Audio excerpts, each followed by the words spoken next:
If there was any persuasion by the American president or his senior officials, it would have been persuasion of the Pakistanis. They would have had to be persuaded. We don't need to be persuaded because we don't want war. We have enormous respect for the American presidency, and we will speak with that respect in mind. But broadly speaking, our understanding is a bit different. We are not interested in prolonging conflict. This is not the opening salvo in some sort of war. All it is retribution against the terrorists, period. So the US is important to us at all levels because, frankly, the Security Council, in a sense, is a small part of our relationship with the US, which is huge, whether it comes to trade, whether it comes to defense, whether it comes to intelligence sharing, whether it comes to our participation in the Quad, in the G20. There are just so many avenues in which we cooperate with the US, and then there is the phenomenally important Indian-American community. Some 4 to 5 million people of Indian descent in America, who are the largest, most successful ethnic group when it comes to median income and so on. This is a very, very important community, and for us, we will do our very best, obviously, to get our message out to whoever in the US is prepared to listen. It's no accident that the Pakistanis have also sent a delegation abroad, but they're not going to as many countries as the Indian delegations are.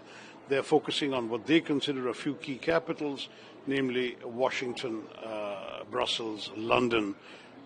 That seems to be the thrust of the Pakistani effort. We have gone to all those capitals and more.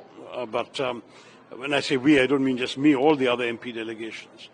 But in Washington, we'll have the interesting phenomenon of the Pakistani delegation in America on almost exactly the same dates. They've been in New York, I believe, today and tomorrow they'll be in New York. Thereafter, yesterday and today, I beg your pardon, in New York. Tomorrow onwards, they will be in Washington while we are in Washington on the same dates. So there's going to be some, perhaps, increase in interest because of the fact there are two dueling delegations, as it were, in the same city. So since this India-Pakistan war, United States is one country that has always been on headlines because of Donald Trump, who has been claiming a mediation or getting a ceasefire between the two countries. During our engagements there, will this come up? How do I know what will come up, Ayushi? We'll have to wait and see what questions people ask. Look, we have enormous respect for the American presidency, and we will speak with that respect in mind. But broadly speaking, our understanding is a bit different. We had consistently said from the very beginning on May 7th that we are not interested in prolonging conflict. This is not the opening salvo in some sort of war. All it is retribution against the terrorists, period. If Pakistan had not reacted, we would not have reacted. That would have been the end of that. Pakistan chose to react with shelling, then we reacted to the Pakistan reaction. And throughout every day, the message was the same from India to everybody who would listen. If they hit, we'll hit. If they stop, we'll stop. We don't want war. We want to focus on our growth and development. This message was given to everybody. Our foreign minister was getting calls from other foreign ministers. He was saying the same thing.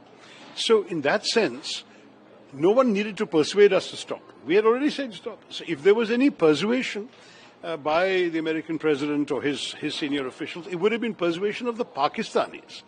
They would have had to be persuaded. We don't need to be persuaded because we don't want war. We want to focus on development. That's the basic message. So Western media seemed to have ignored India's proof of damage to Pakistani assets and relied on Pakistani military briefings. What will you say on Western media hypocrisy, who even called terrorists as gunmen? And since you are going to give interviews there, are you going to change? Let's wait and see till I actually encounter the Western media rather than telling the Indian media first. But thank you, Ayushi, for the question. I'm forewarned. Last question. Washington, D.C. also holds headquarters of big financial institutions like World Bank and IMF. Yeah. World Bank recently unveiled a $40 billion long-term financial support to Pakistan, and IMF also bailed out recently. What is your assessment on that? See, we don't begrudge any country its development. If the money is to be spent truly on getting people out of poverty or helping deal with development issues, why would we object? We are humane. We believe in all the sort of well-being of the poorest of the poor in any country. But if that money simply enables Pakistan to divert more resources to supporting terrorism, to arming themselves to attack us, and so on, then it would be most unfortunate. And I hope that the World Bank and the IMF, both of which are bodies in which India does have some influence, I hope they will both be told by our diplomats there that it is extremely important to have complete safeguards to ensure that this money is only spent the way it's supposed to be spent.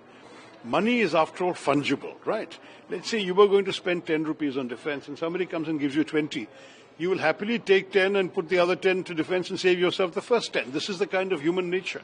So any lender must take adequate precautions to ensure that their money is only spent for the purposes for which it is being given. Otherwise, frankly, we would not object normally to development assistance per se. Our objection is to the misuse of financial freedoms made possible by this assistance. So there was also a terror attack in USA in border. What will you say on that? Well, we immediately reacted. As soon as we saw the reports, the delegation I consulted and I issued a tweet, which they've all retweeted, saying that we express shock and condemn the terrorist attack. We were relieved there was no loss of life. And we endorsed the Secretary of State's message, which is that he said terrorism has no place in our country, and that terrorism has no place in either his country or ours. When we don't believe that terrorism should have any place in any civilized nation. And that message is something we will underscore when we get to America.